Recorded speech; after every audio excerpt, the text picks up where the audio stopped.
Okay, these are the notes for what are called special right triangles.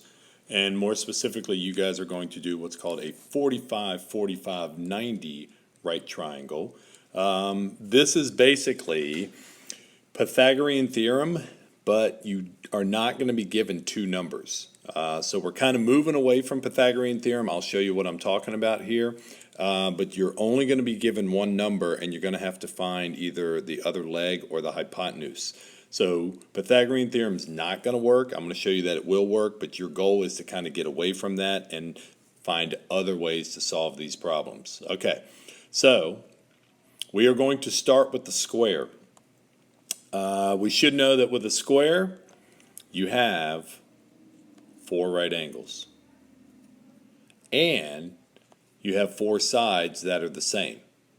So all 4 of these sides are congruent, whether they're 8 centimeters, 20 centimeters, whatever, they're all the same. So what we're going to do to make what's called a 45, 45, 90 right triangle is we're going to split this square in half diagonally. So if I cut this thing in half diagonally, I'm just going to draw a line right here. Now, technically speaking, I now have 2 right triangles. I only need one of these to explain this, so I really don't need this right here. This is just kind of in the way. All right? Now, why is this called a 45, 45, 90 right triangle? Well, we know we have a right triangle here, but also remember the rule. This is an isosceles triangle because these 2 sides are the same. With an isosceles triangle, if 2 sides are the same, 2 angles have to be the same. So if I have 2 sides are the same and these 2 angles have to be the same, if this angle here was 90, then the other 2 have to be 45. But also, remember, I just split this down the middle at 90 degrees. So this angle is 45 degrees and this angle is 45 degrees. Remember, if it's an isosceles triangle, 2 angles need to be congruent. So that's why this is called a 45, 45, 90 right triangle. All right? Now, when we go to start solving these, there is a easier method than using the Pythagorean theorem. 2 sides are automatically the same, here and here. In order to go from one of the legs, which is x or the other x, all you simply need to do is take whatever the length of the leg is and multiply it by the square root of 2. All right, so for example, if you drew a 45, 45, 90 right triangle and both sides were 5 and you had to find the hypotenuse, Pythagorean theorem would simply tell you 5 squared plus 5 squared equals c squared. Well, 5 squared is 25 plus 25 again equals c squared. Well, that's 50. And again, we talked about it the other day. How do you get rid of a square? You square root it. Now, the square root of 50 can be simplified. It breaks back down into 25 times 2. Why do we like 25? You get a pair of 5s. So the answer is 5 on the outside, radical 2 on the inside. And again, it will always work this way. So if my side length was 5, all I needed to do was multiply by the square root of 2 to get the hypotenuse. I didn't need to do Pythagorean theorem. The rule is always the same. Whatever the leg is, if it's a 45, 45, 90, multiply that number by the square root of 2. Okay? All right, so the next one, you can't do Pythagorean theorem because I only gave you one number. But if this is a 45, 45, 90 right triangle, automatically these 2 sides are congruent. It's isosceles because these 2 angles were congruent. Now, they didn't ask for it, but if they asked for the letter y right here, it would have to be 20. And in order to find the hypotenuse, you do not need to do 20 squared plus 20 squared equals x squared. Simply multiply 20 by the square root of 2. So x is equal to 20 square root of 2. That's it. There's your answer. All right, so to go from the leg to the hypotenuse, you simply multiply by the square root of 2. All right, next example. Again, how do I know that it's an isosceles right triangle? Well, if this is 90 and this is 45, automatically this angle here has to be 45. So remember, if two angles are congruent, then the two sides have to be congruent. So these sides are congruent. So the other leg must be 31. And again, I don't have to do 31 squared plus 31 squared equals x squared. Simply multiply 31 by the square root of 2. X is equal to 31 square root of 2. That's it. It's very simple. Really, it's not math involved. You just need to know the rule. All right, let's look at the next one. Now, what if that leg happens to have a radical in it? It doesn't matter. First of all, how do I know it's an isosceles right triangle? These two sides are congruent. If these two sides are congruent, these two angles are congruent. And more specifically, they have to be 45. Because 45 plus 45 is 90, and this angle is already 90. It all adds up to 180. So in order to go from the leg to the hypotenuse, I simply just multiply by radical 2, but it's already a radical 2. So what happens when I multiply 5 radical 2 by a radical 2? Remember, outside numbers get multiplied by outside numbers. There's a 1 right there. So 5 times 1 is 5. Inside numbers get multiplied by inside numbers. The square root of 2 times the square root of 2 is the square root of 4, but there's a better name for the square root of 4. It's simply just 2 because it's a perfect square. So this is really 5 times 2. A better way to say 5 times 2 is 10. So the answer for x, or the hypotenuse, is equal to 10. All right? All right.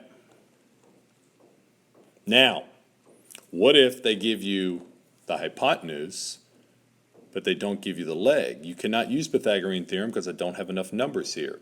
In order to go from the hypotenuse back down to the leg, what's the opposite of multiplying by the square root of 2? Dividing by the square root of 2. So if they give you the hypotenuse and you need to go back down to the leg, you divide by the square root of 2. So my answer is equal to 12 divided by the square root of 2. But there's a problem. This is why I teach radicals at the beginning of the year. You cannot have a radical denominator. How do you get rid of a radical denominator? You simply multiply it by the same radical over itself. So I'm going to multiply it by radical 2 over radical 2. Okay, so the top is just 12 times radical 2. That's 12 radical 2. The bottom is radical 2 times radical 2. That's radical 4. But there's a better way to say radical 4. It's a perfect square. It's 2. So my answer is 12 radical 2 over 2. I'd probably take a point off for that because look at the real numbers, the 12 and the 2. Can that still be simplified? How many times does 2 go into 12? 6. So your answer is 6 radical 2. And that's x. Now again, let's check and see if that works. If each leg is 6 radical 2, in order to go from the leg up to the hypotenuse, you would multiply by the square root of 2. So let's see if that's true. 6 square root of 2 times the square root of 2. 6 times 1 is 6. Square root of 2 times square root of 2 is the square root of 4. But what's a better name for the square root of 4? It's 2. What's 6 times 2? 12. It has to work. Okay? Now look at number 2. Again, they gave you the hypotenuse, but not the leg. How do you go back down to one of the legs? Remember, both the legs are the same. You divide by radical 2. Okay, well that should be pretty simple. 10 radical 2 divided by radical 2, you really don't need to do any math. A radical 2 on top cancels a radical 2 on the bottom. So what's left? Just 10. This must be 10. And again, check it. How do you go from the leg back up? You multiply by radical 2. So there's 10 radical 2. So this answer, x is equal to 10. All right, if you know the rule, it's very simple. Just make sure you know the rule. All right, now we're just going to do a bunch of practice ones here. So again, I'm giving you one. You got to find the other two. It is a 45, 45, 90 right triangle, every single example here. So if I look at the first one, it says BC is 72. So if BC is 72, that's this piece right here, that's 72. What would AB have to be? Well, it's the same. It would have to be 72. What would AC have to be? That's the hypotenuse. So what do you do to go up to the hypotenuse? You multiply by radical 2, so that would be 72 radical 2. That's it. All right. Number 2, this time they're giving you AC. So that's the hypotenuse. That's 25. Now I got to find AB and BC. Remember, those are legs. They should be the same. So I need to just do 25. What do you do to go back down? You divide by radical 2. So I need to do 25 divided by radical 2. I can't have a radical on the bottom. How do I get rid of it? Multiply it by radical 2. So that's 25 radical 2 over. Remember, radical 2 times radical 2 is radical 4. What's a better way to say the square root of 2? That's just 2. Now, unless you can simplify it, I think that's the best we can do. Does 2 go into 25 evenly? No. Does the 2 on the bottom cancel the radical 2 on the top? No. That's the best you can do. So your answer is 25 radical 2 over 2. That's all you can do. All right? Look at number 3. This time AC is equal to 18. So I'm going to cross out the 25 and put an 18. Nothing changes. How do you go from the hypotenuse back down to the leg? You divide by radical 2. So my answer, remember, both of these are going to be the same. They're both the legs. I'm going to take 18. I'm going to slide this up a little bit.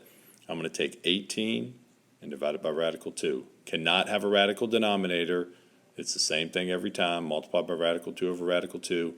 That's 18 radical 2 over, remember, same radical times the same radical is the square root of 4. That just turns into 2. You can do better than this, because what's 18 divided by 2? 9. So your answer is 9 radical 2. And there you have that. All right, let's slide it back down. This time I gave you AB. AB is 2 radical 2.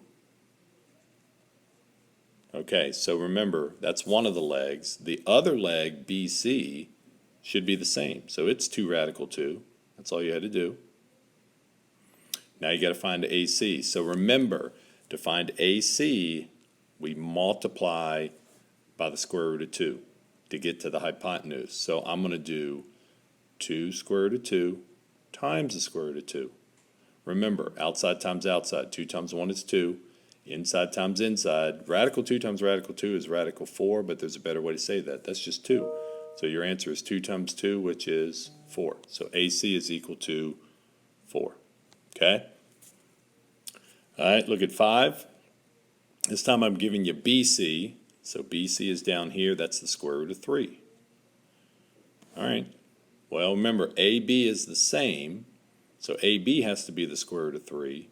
And then again, to get to AC, which is the hypotenuse, what do? We multiply by the square root of 2. So I simply need to take the square root of 3 times the square root of 2. Well, those are both square roots, so multiply inside by inside.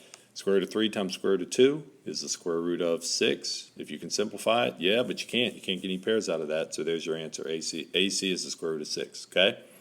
All right, so that's pretty much it. The next lesson is going to be what's called a 30, 60, 90 triangle, so we'll do that next time. So when you guys are done with this video, go check Schoology, because I'm going to have a worksheet for you to use for some practice, but then I'm also going to assign some problems out of Schoology for homework as well, and they will just deal with 45, 45.